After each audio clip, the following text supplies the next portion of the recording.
Olá, muito boa noite para você. Começa agora o Rede TV News. Boa noite, seja muito bem-vindo. Sabatina de André Mendonça, indicado para a vaga no Supremo Tribunal Federal, tem data marcada no Senado. Uso de máscara deixa de ser obrigatório em locais abertos no estado de São Paulo a partir de dezembro. E você vai ver também. Volta do Carnaval provoca polêmica em Minas Gerais. O estado defende a festa. Em Belo Horizonte, o Comitê de Enfrentamento à Covid-19 recomendou que a prefeitura não patrocine a folia. Em Niterói, no Rio de Janeiro, o engenheiro é preso por suspeita de estupro. Ele mantinha um quarto com personagens da Disney em casa.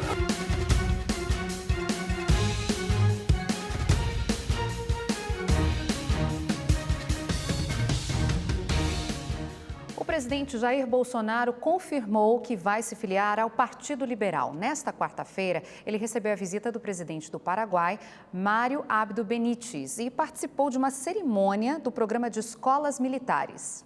43 escolas do ensino básico da rede pública de vários estados e do Distrito Federal foram certificadas para aderir ao Programa Nacional de Escolas Cívico-Militares. Até o fim de 2022, serão abertas 89 vagas, aumentando para 216 o número de escolas com esse modelo educacional. O que nós queremos com as escolas cívico-militares? Mostrar para todos os pais que onde há hierarquia, disciplina, respeito, amor à pátria, dedicação, tá?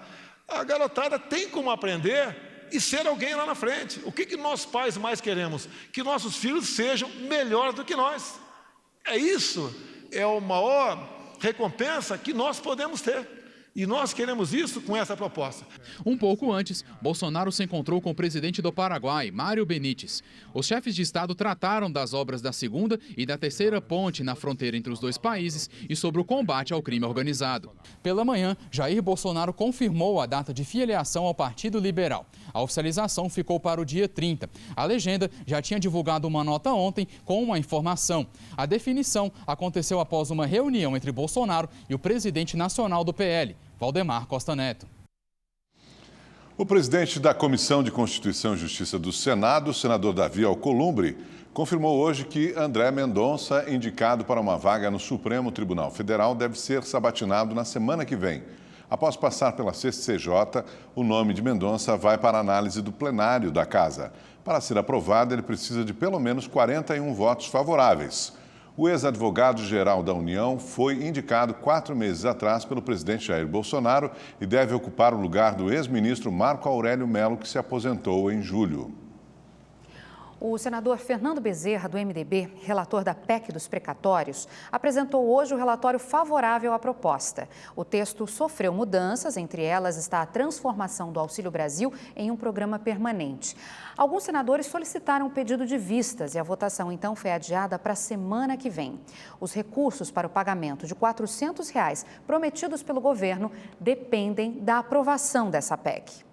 O pedido de vista foi solicitado por senadores de diversos partidos, logo depois que o senador Fernando Bezerra leu o relatório favorável à PEC dos precatórios para os membros da Comissão de Constituição e Justiça do Senado Federal. Continuamos conversando com muitos senadores e com muitas lideranças para que a gente possa chegar, se não amanhã, mas no próximo dia 30, com uma ampla compreensão sobre a proposta que nós estamos apresentando. O Auxílio Brasil começou a ser pago neste mês, com um valor médio de cerca de R$ 220. Mas o governo federal pretende pagar mais a partir do ano que vem, R$ 400. Para isso, a PEC dos precatórios precisa ser aprovada. Ela irá liberar mais de R$ 106 bilhões no orçamento do ano que vem. A verba será destinada ao novo benefício e também para aumentos salariais de funcionários públicos de diversos setores. No início da semana, o governo incluiu algumas alterações no texto para assegurar o programa às famílias de baixa renda. Entre elas está o parcelamento do Fundef, a quitação de dívidas do governo de até R$ 66 mil e que o Auxílio Brasil seja permanente, como está no relatório final apresentado hoje. Prefeitos de São Paulo se reuniram hoje em Brasília com o presidente da Câmara dos Deputados, Arthur Lira, do PP de Alagoas, para pedir apoio à edição de uma medida provisória que cria um subsídio para o diesel. O objetivo é evitar o aumento das tarifas do transporte público. O prefeito da capital paulista, Ricardo Nunes, do MDB, disse que o combustível teve alta de mais de 65% e, sem a ajuda federal, o reajuste seria inevitável. A tarifa para ônibus, trens e metrô é de R$ 4,40 e está congelada há 2 anos. Ricardo Nunes disse ainda que o presidente da Câmara afirmou que está disposto a apoiar a medida provisória caso seja editada pelo governo. Faltam 2 dias para a famosa Black Friday. Olha, se você quer fazer boas compras e não cair em armadilhas, precisa então ficar atento a estes descontos que muitas vezes parecem milagrosos. Quem tem dinheiro no bolso está pesquisando bastante o que e como comprar. É o caso da Joelma. Enquanto trabalha, ela já sonha com as promoções. Aí, o celular que eu quero mesmo, o celular. Às vezes eu dou uma olhadinha na internet, que fala que no site é mais barato. Tem que ficar atento. Tem que ficar atento. O golpe tá aí. Para essa sexta-feira de desconto, o bom negócio mesmo é não cair em furada. Por isso, o consumidor, tem que ficar atento. Para que ninguém seja prejudicado durante a Black Friday, algumas dicas são importantes. E uma delas é saber que no comércio o que manda é o lucro. Jamais comprar no primeiro lugar que aparecer. Compare todos os preços buscando a melhor oferta. Mas cuidado, quando você for olhar o preço, preste atenção se é o preço total ou se depois vão ter despesas como frete e outras. O comerciante também precisa ficar atento, porque um bom negócio é aquele que agrada todas as partes. Você vai atender o seu consumidor, você não vai enganá-lo, você vai de fato criar uma relação de confiança com ele, você vai, além disso, dar o desconto que ele espera e sem o objetivo de auferir um lucro rápido, imediato. A Gabriela adora fazer compras pela internet e segue à risca todas as orientações. Além disso, ela pechincha e leva muita coisa para casa. Assim foi com o sofá, a televisão. Agora já está com a lista pronta para esta Black Friday. Sempre estou antenada, assim, no final do ano, em setembro, outubro, eu já começo a dar uma pesquisada nos preços e espero até novembro para adquirir, porque os descontos são válidos, né? E essa é uma boa dica e pode ajudar quem está gastando a sola do sapato para pesquisar os melhores preços e não tropeçar nas armadilhas. Está para comprar sexta-feira, que é o dia. É isso aí. O governo de São Paulo anunciou que vai liberar a obrigatoriedade do uso de máscaras em ambientes externos. Isso a partir do dia 11 de dezembro.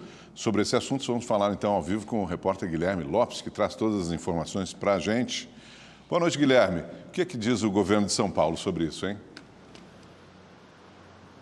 Olá, Augusto. Boa noite a você, boa noite a todos. Essa decisão foi baseada pelo Comitê Científico do Estado nos dados da Covid-19, como o alto índice de vacinação.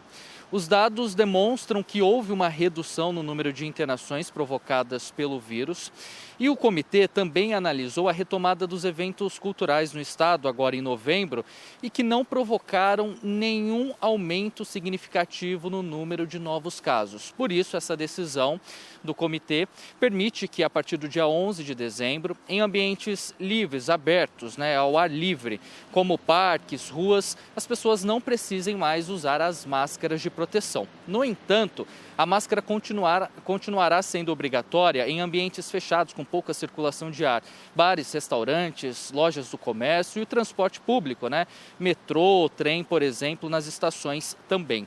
Esse decreto será editado pelo governo do estado e publicado no Diário Oficial em alguns dias. Atualmente, 75% dos paulistas estão completamente imunizados contra a Covid-19.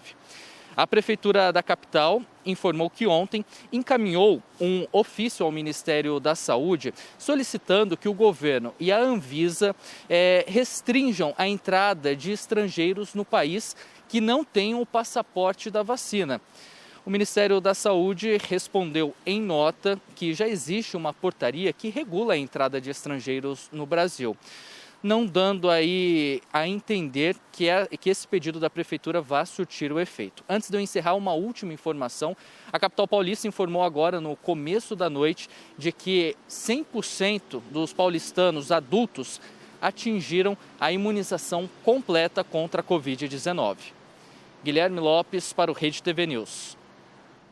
Obrigada, Guilherme. Vamos agora aos números, então, da Covid-19 no Brasil.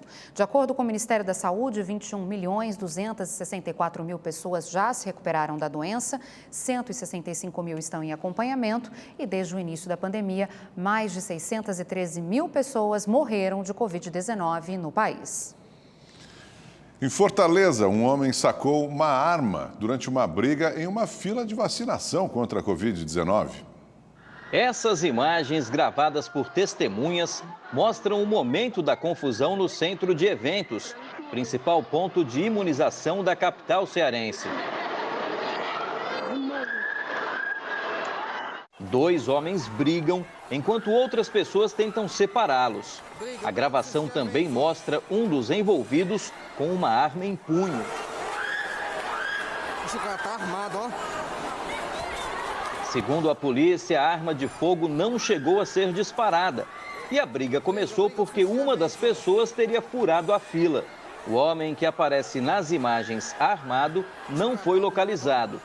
Segundo a Secretaria Municipal de Saúde, a situação foi controlada e a vacinação no local não foi afetada.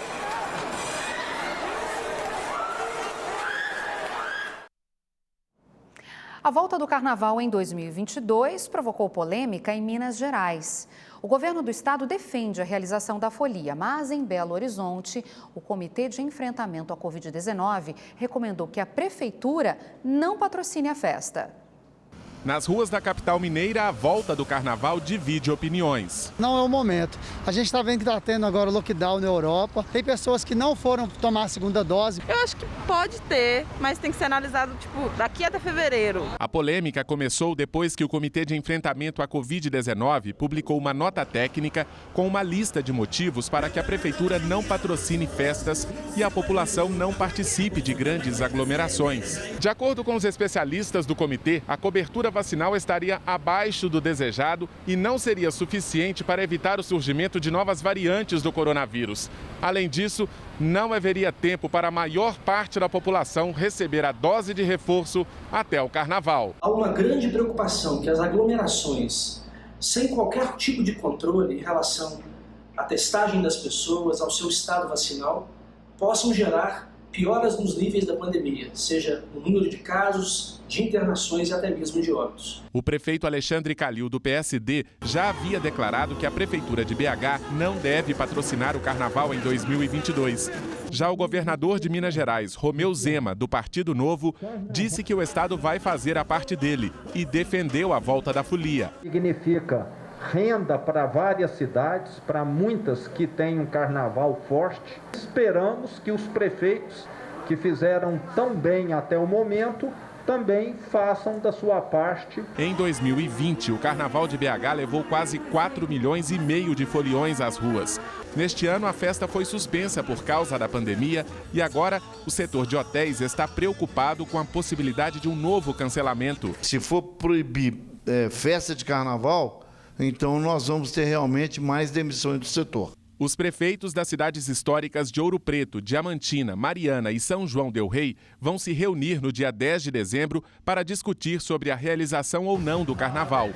Já os líderes dos tradicionais blocos de rua de Belo Horizonte pedem mais diálogo por parte da prefeitura. Queria participar mais ativamente dessa construção de uma possível volta em algum momento. Os organizadores cobram também políticas públicas que possam garantir a sobrevivência dos blocos. Se não fosse os blocos de rua há 10, 12 anos atrás, com a retomada, não haveria o que a gente experimentou nesses últimos anos, inclusive em termos de arrecadação de imposto pelo poder público.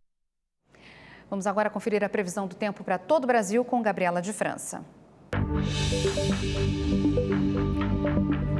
Olá, boa noite para todo mundo. Olha, eu começo com destaque para o calor. Quinta-feira vai ser quente, temperaturas na casa dos 30 graus para cima em praticamente todas as capitais do Brasil.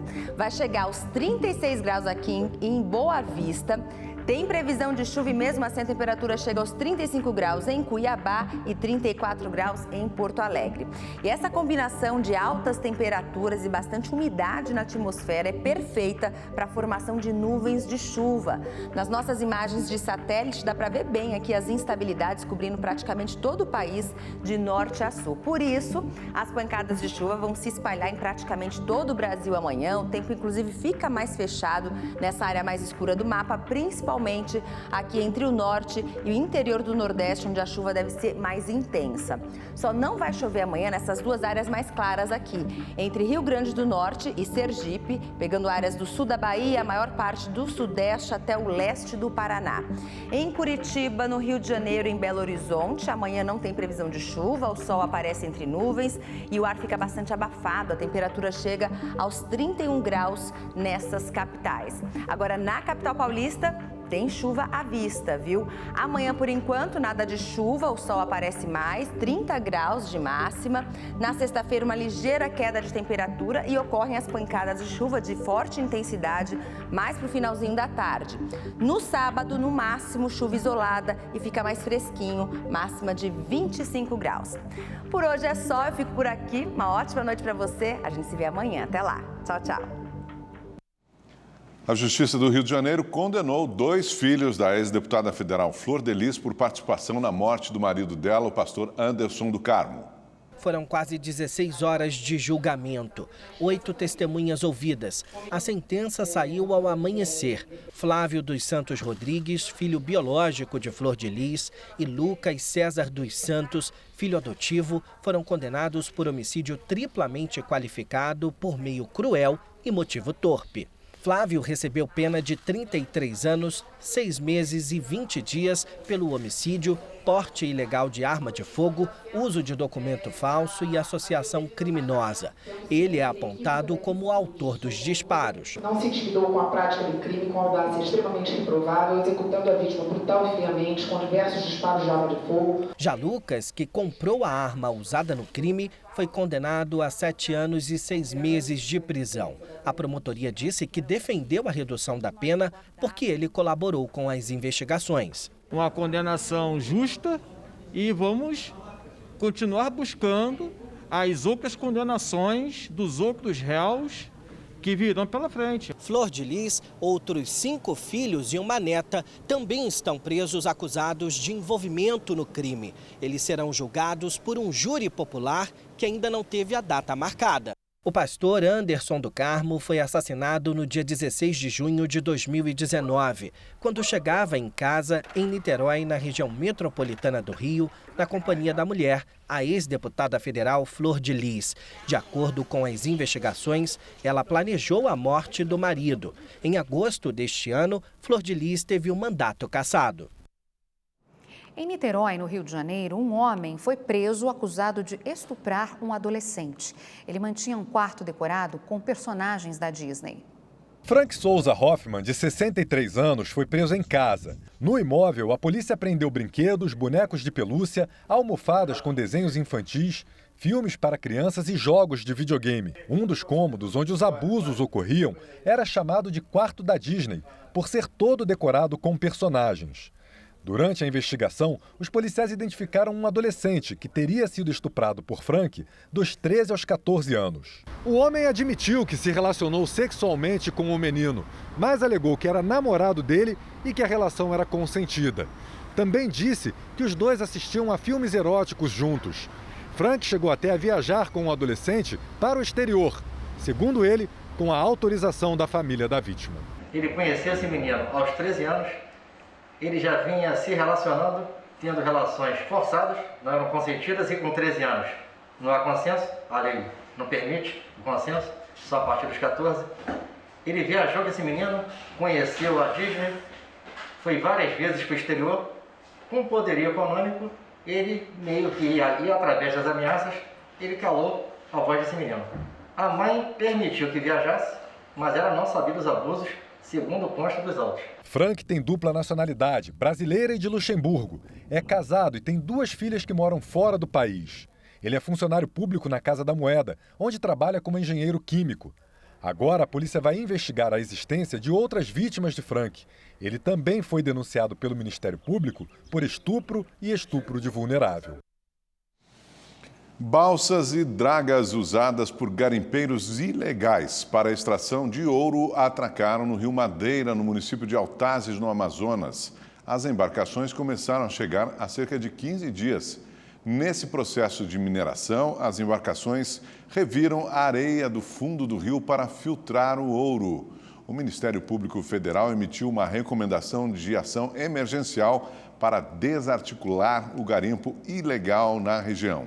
Os órgãos federais e estaduais têm 30 dias para agir. Um piloto morreu na queda de um avião monomotor na zona rural de João Pinheiro, em Minas Gerais. A aeronave fazia o trabalho de pulverização de uma lavoura de cana-de-açúcar quando caiu. Os militares já encontraram o piloto Jonas Gabriel Cezic, de 37 anos, sem vida e preso às ferragens. Agora, as circunstâncias do acidente serão investigadas pela Força Aérea Brasileira. O monomotor está registrado pela empresa Luso Aviação Agrícola de Pelotas, no Rio Grande do Sul. O Cessna Aircraft, fabricado em 1976, está regular, de acordo com o registro na ANAC. Em São Paulo, um criminoso capotou um carro durante uma perseguição policial em uma região nobre, na zona oeste da capital.